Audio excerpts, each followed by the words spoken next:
Z87-1 safety glasses so I can go live to see another day. I have done construction before, and I remember one time I was using the nail gun to fasten straps. You guys talking, the straps like for holding up pipes and all that. So I was using I can't remember the name of it, but it's a gun. It's got the gunpowder in it. Nail that shoots the nail to the beam. So. What's the name of that tool? Powdered actuated tool, 22 shell. Thank you. Cool. So it says, so I fastened strap to a steel beam and the gun messed up and shot powder all over my eyes. Scared the bejeebies out of me. If I didn't have the right PPE, I would have been done for. In my opinion, different types of PPE is good for different jobs, different types of the job. Not all jobs need hard hats, gloves, safety glasses, steel toe boots, reflective jackets. But I know in this, after watching the videos, it's whatever job you do in your life, always make sure you have the correct PPE. Because if you don't, you might be seriously injured or even possibly be dead. Now I know the proper use of PPE and what parts of the PPE I need to do for every job I come across. I got a question. Yes, sir. Identify 2 devices of PPE in your current curriculum that you guys use. Safety glasses. And I say steel toe boots. Thank you, sir.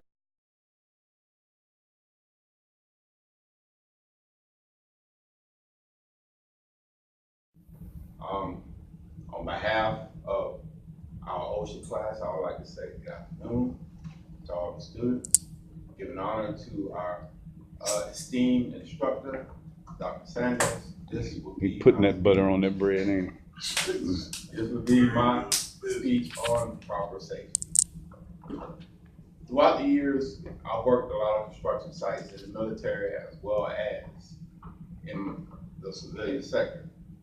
And I've seen men as well as women refuse to wear their helmets and their safety glasses because they get so comfortable as carpenters or plumbers or whatever perspective MOS or occupation they choose to do. They just get so comfortable to the fact that they don't need it. But at the same time, this helmet can save your life from falling debris.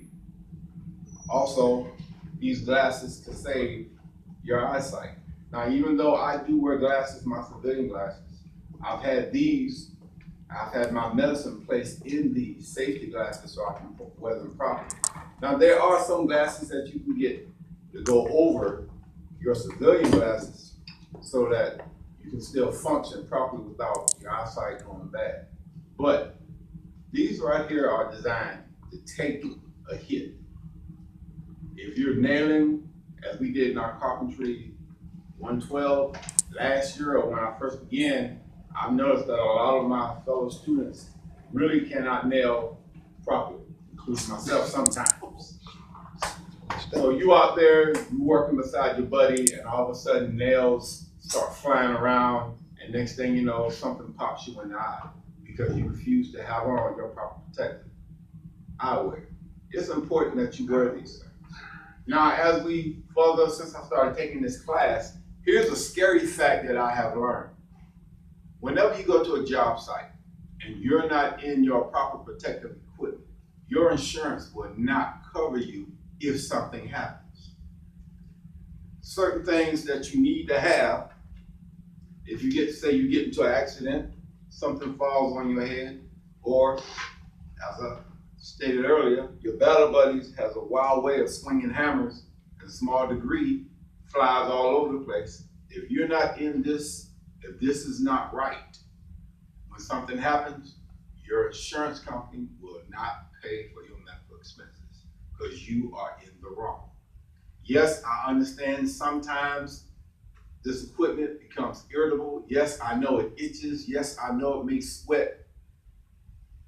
It's there to save your life in more than once.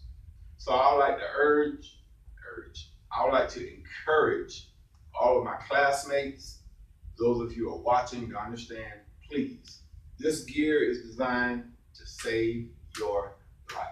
So it is important, not just for you, but for your family. They want to see you come home safe. Wear your proper gear. Thank you very much.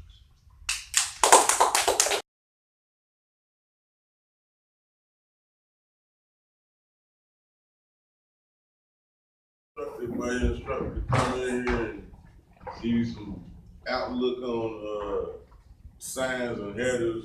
That's mainly like in the work sites. Like you'll see a lot of them in construction areas, industrial work plants, places like that. The accident signs that like prevent you from. Man, I'm starting over. Hang in there now, hang in there, you're doing fine. The accident signs, like they have like different signs, like the danger signs. They're like for immediate hazards that can result in death or injury. The places you'll see them in like high voltage areas, falling material, and construction areas. Warning headers they're used to indicate potential hazard, which is not avoided, can result in death or survival or serious injury. Displayed in places where ear protection is required, moving machine, authorized person areas. Then you have caution areas, kind of lenient, but the header is used to indicate that a potential hazard is present and may result in a minor or moderate injury. Posted like in places like doors that constantly open, wet floors, no smoking zones. Then you have notice headers that most companies will put up, and that's used to convey a company policy, like places located on docks and where employees only like areas. And general safety headers are like be careful, safety first, and think. Some signs come like in bilingual, like in Spanish, so everyone can understand it.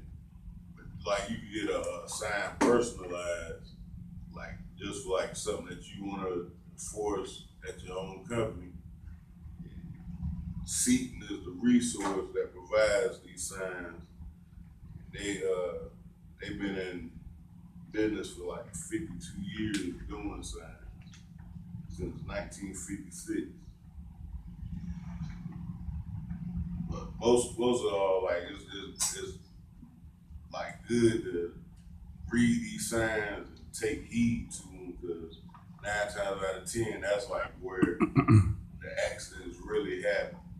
Like you see like a hard hat area, you know they have your hard hat on, like Dirk said, but like fall protection area, you have your harness on, stuff like that. Thanks for letting me share.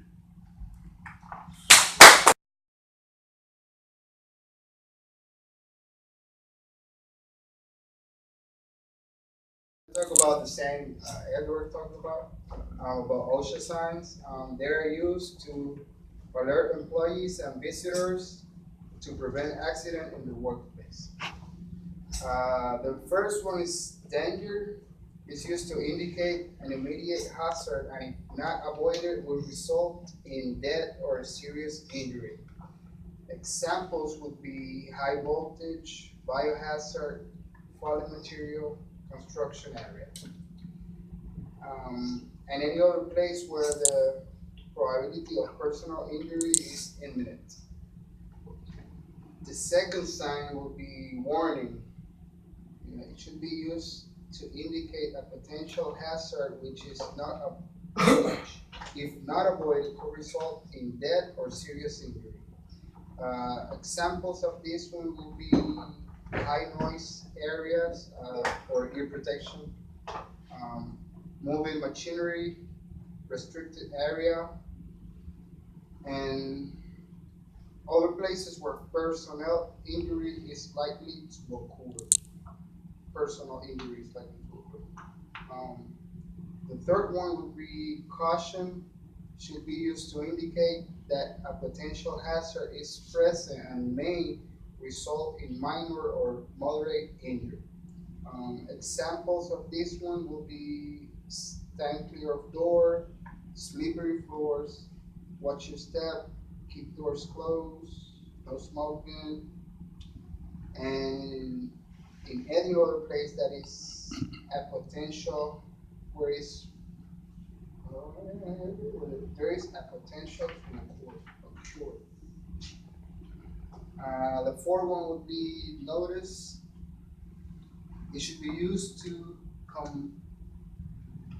convey a company policy that addresses the safety of employees or the protection of property. Example would be authorized personnel only, do not enter, pedestrian access only, or no vehicle access. The fifth one would be safety. It used to indicate a general precaution. The headers of these signs will be careful, safety first, think, and they could announce, keep this place clean, watch your step, wear proper safety equipment, use handrails, eye watching station, or emergency showers. Having bilingual signs help to communicate to a wider group. That's it.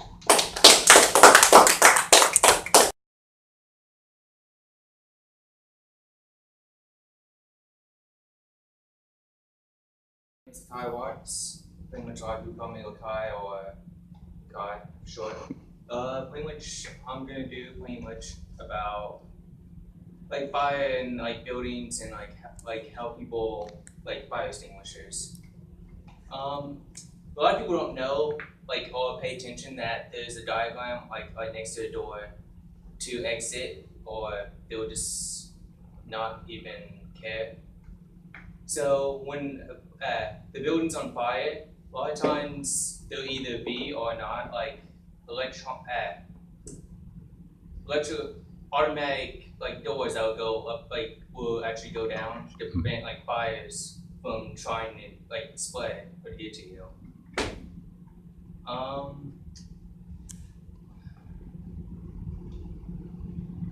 Pretty much that when it comes like, so when you have like a job, they'll pretty much make you like try to use a fire extinguisher, like make you pretty much certified to use it, because there's not that many people that knows how to use the fire extinguisher properly. And there's like different categories and like that, like A, B, and or C. Well, and then when it comes to fire, mostly about buildings, you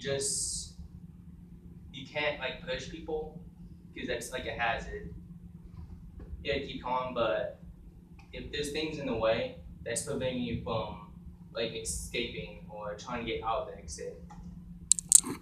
So that's why a lot of times you see like in the hallways there's nothing like other than benches and like that stuff to like it's not blocking the way. That, and then there's like you mostly see like fire, like the noise if there's like a fire, or you'll see like the blinking lights. Most times there's like the buildings will have fire, like will have sprinklers, like most of them should. And then there should be like there should be a person that should be designated to like help you like evacuate the building, or it should be on your plan for like what type of emergency it is. Mostly, what is it? Mostly, yeah, mostly. Yeah, that's pretty much it. I got a question then. Yes, sir. Think of this building. We've got students here that are accessible, right? That needs accessibility. You guys have seen any blind students partaking in any of your hallways or anything? Yeah, they have their, Yeah, I mean, it should. for the lack of knowing the proper term, but an aide with them there and all. I mean, But it should be what? for like everyone, Mhm. even if they're like like if they're on a wheelchair or something like that.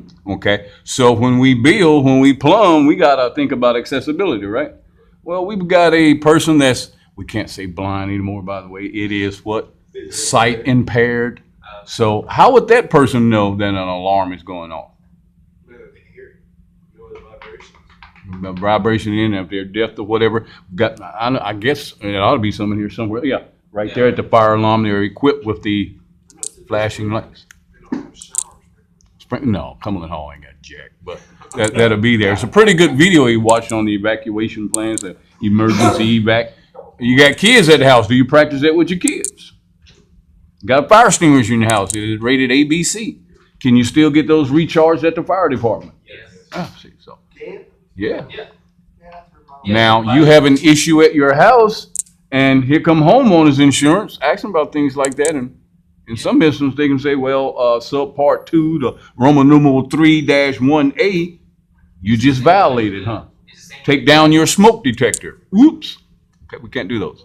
Very good, Ms. Watts. Yeah, it's the same with fire.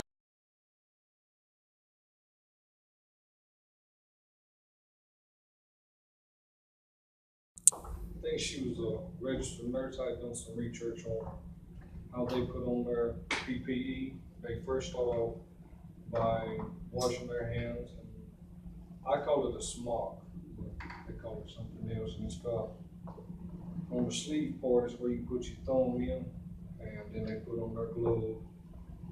Then she puts on her respirator, she calls it. She puts one strap, fits it on her nose where it won't be uncomfortable, puts one strap here on the top of her head and one around here on her neck.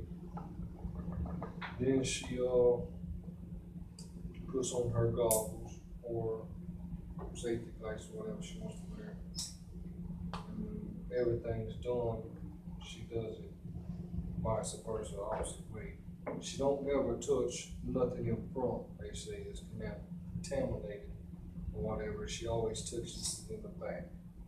But first she takes off the first glove, she'll take her hand and pinch it and pull it off. While she's still holding this one, she'll take a finger and go inside the glove, but they say that is not contaminated on the inside. And she'll pull it out, throw it away, and when she does her goggles or mask, either way, she'll touch only, you call it the strap, or rubber part of it, pull it off one by one without touching the actual front of it. Throw it away in the same way, like I said, I call it smart. She'll grab it by the back. And somehow she done it, she puts her hands still inside while she's covered and pulls down her hand and pulls it off. So that's how they do their PPE, and after that, she washes her hands once again. Thank you.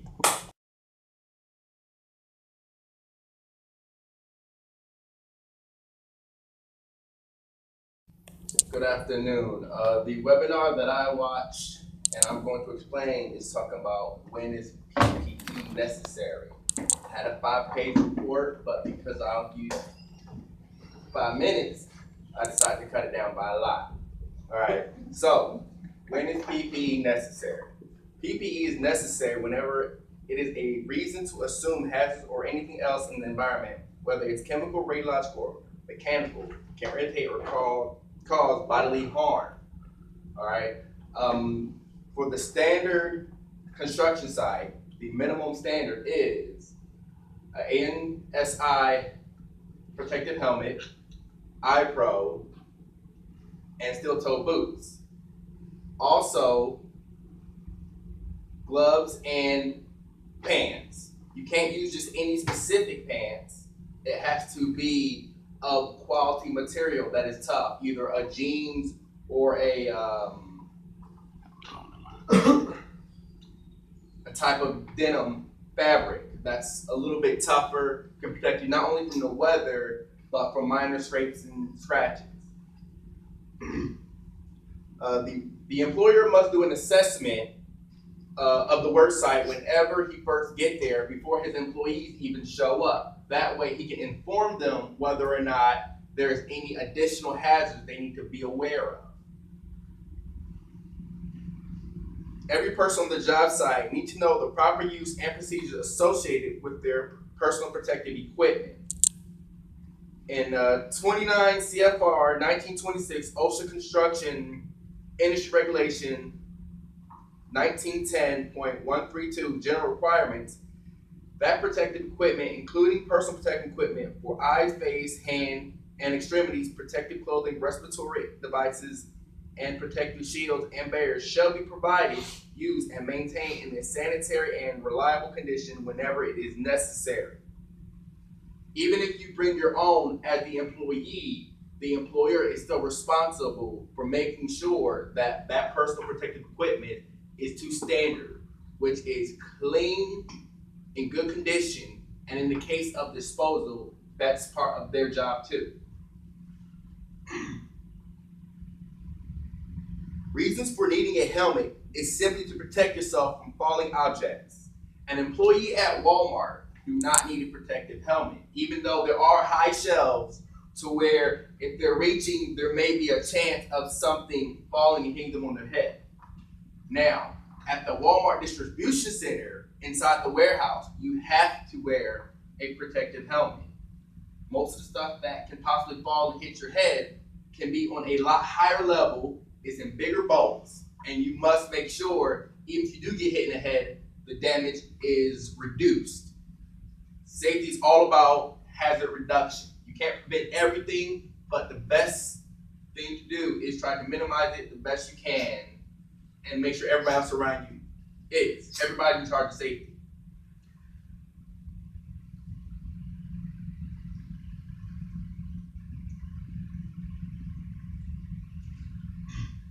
Likewise for glove wear and steel-toe boots.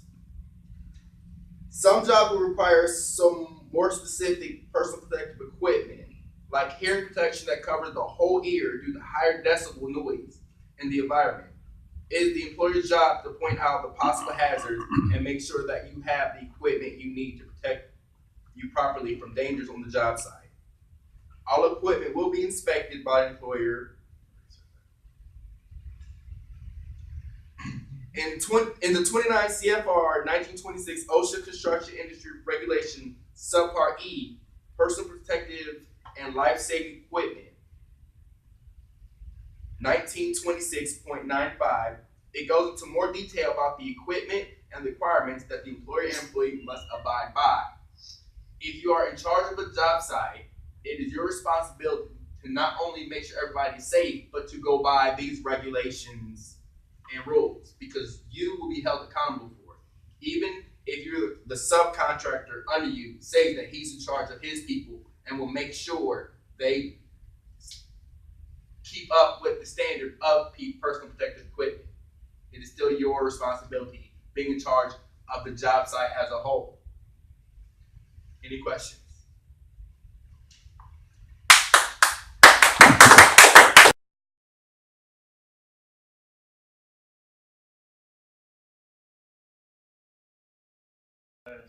My name is Tristan Fairfax, and I'm here to talk about Safety 101, when it is necessary to use PPE and what PPE is necessary to use.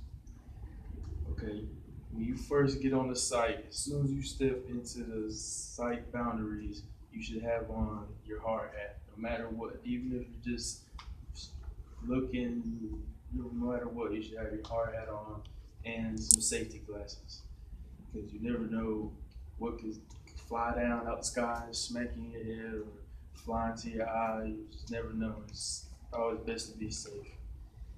And then once you start working and picking up, using your hands, using hand tools, all the equipment, you should have on some gloves, because Lord forbid you lose a finger and you walk around with 4 fingers or something. Another thing that is necessary to use, especially when using very loud equipment, is some earmuffs or earplugs, whatever is best for you. It's always best to keep those handy, because you don't want to blow your eardrum, your ears start bleeding, some crazy stuff. Another thing you should have is a pair of steel toe boots. You don't need to be wearing no regular tennis shoes to the job site and then crush your toes and you ain't got no feet to walk on. So better keep your steel toe boots on. Also, another thing you should it should be a piece of paper showing the limitations of your PPE, and that should always be handy to show so you know the limitations of your equipment. Thanks.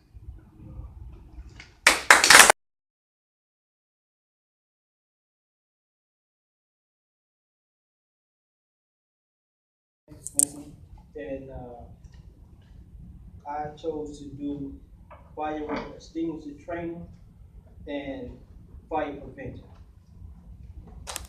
And as I view each video, I chose to speak about fire extinguisher training and fire prevention because fire extinguishers are infrequently thought about until the last moment.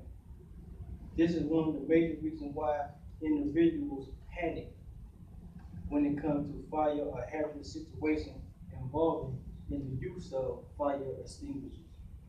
Like anything else, fire extinguishers have its requirements and regulations and shall be used accordingly.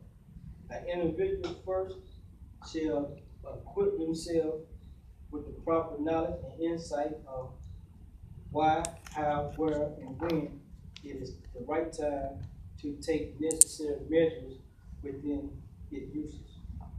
Every work site shall provide a fire extinguisher, and each employee shall have applicable amount of training from his or her employee on fire extinguisher procedure, along with prevention programs. They are required to have this form of type of training annually at a minimum. Okay, subpart F in the OSHA Standard Occupational Safety and Health Administration, also known as OSHA, elaborates on the importance of fire protection and prevention. This subpart covers extinguishers, their types, and the rightful uses. Standard General Requirement 1926.158 states, first, the employee shall be responsible for the development of fire programs to be followed throughout all phases of the construction and demolition work. 2, access to all available firefighting equipment shall be maintained at all times. 3, all firefighting equipment provided by the employer shall be conspicuously located. 4, all equipment shall be periodically inspected. Good operation condition and defective material shall be immediately replaced. And 5, employers shall provide equipped firefighting organization and ensure adequate protection to life. Section C under the same statute 1926.150 explains the travel distance from the firefighter inside a building shall not exceed 100 feet.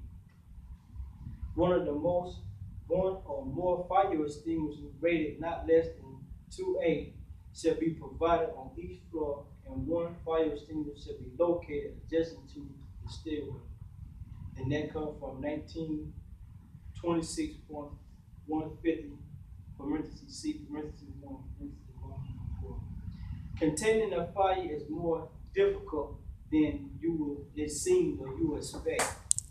First, you must have awareness of the material of the fire that is burned and the situation of the fire. Because the improper use of a fire extinguisher may result in property loss, personal injury, or can even cause death. An individual should leave the area of a fire with a normal pace. Don't panic. Don't just walk out.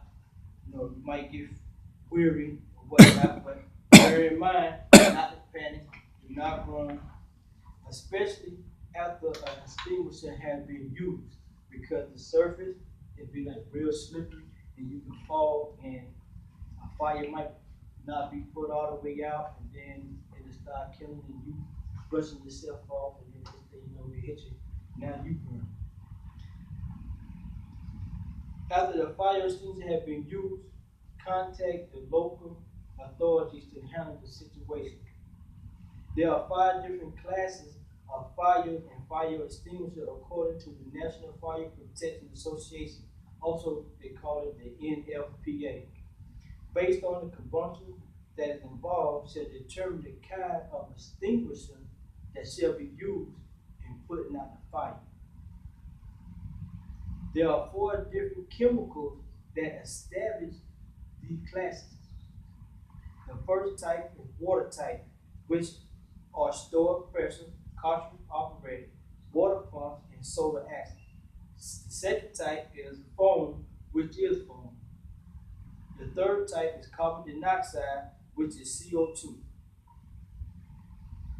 And with the CO2 extinguisher, you should be careful when you, it has like a foam cone at the end of the hose of the extinguisher, and when you let it go, it gets so cold that it can actually burn your hand. So you got to be careful in how you maintain the use of that. The fourth type is dry chemical. Sodium, potassium, bicarbonated, which cartridge operated and stored pressure, and multi-purpose ABC, which is stored pressure and cartridge operated. It is very important to read each label to ensure the safety and proper use, because each class holds a particular grade. Each extinguisher has a special symbol written on it. You just look at the extinguisher on the side. It might have, for the A, it'll have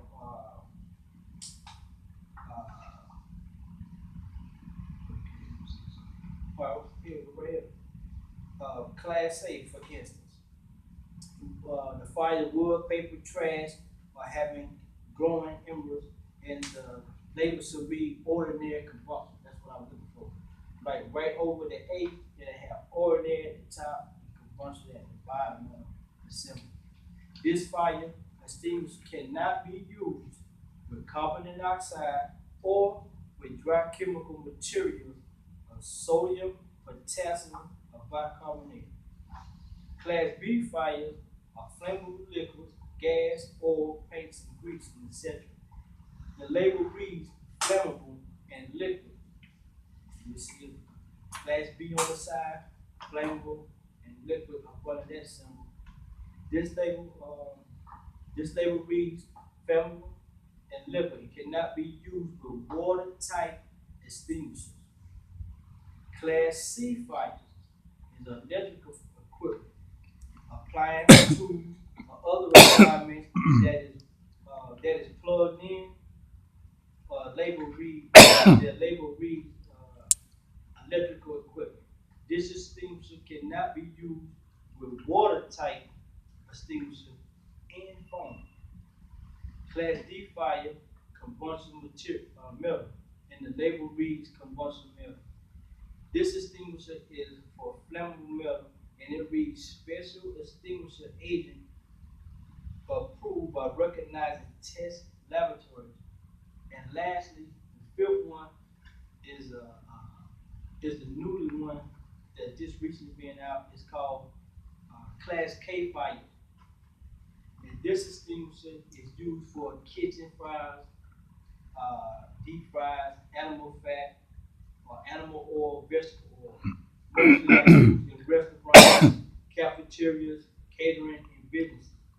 There are also multi-purpose fire extinguishers that might be labeled BC or ABC. Most home improvement stores carry multi-purpose fire extinguishers that cover Class A through Class C. Just be sure that you read which one that you want. The most common type of fire extinguisher found in the workplace is the ABC rate. It is very important to know what kind of extinguisher that is in your workplace.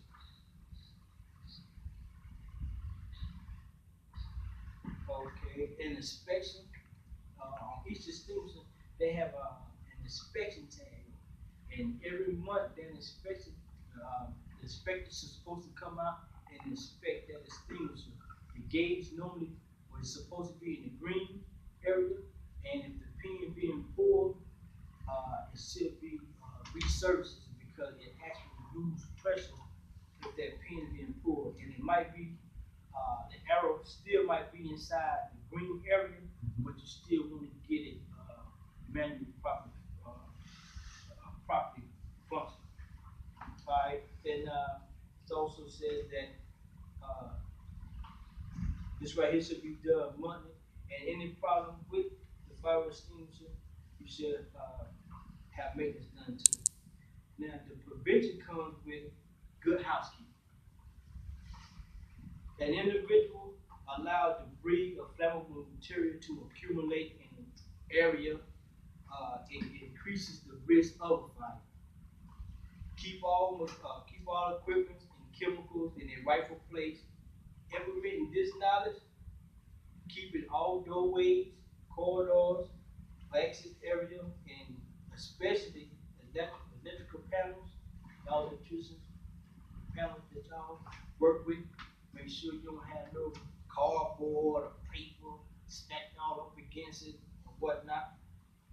Electrical panels should have a 36-inch clearance, and the sprinklers should have an 18-inch clearance. This is not a requirement. This is the law. It's supposed to be done. It takes a group effort to clean and clear the area. A clean working place is a safe working place. Smoking in unauthorized or in unsafe areas and hazard areas should not be permitted. Make sure that you are aware of all evacuation maps and routes. This goes for fire extinguishers as well. And if you are not equipped with using a fire extinguisher, the best thing you should do is avoid a fire and contact the local authorities so they can come in and take care of the situation. However, demonstrate precautions by having proper knowledge of all safety procedures and regulations are well needed. For instance, using a Class C fire extinguisher, which is electrical equipment, improperly with a Class A water tank, an individual will be electrocuted.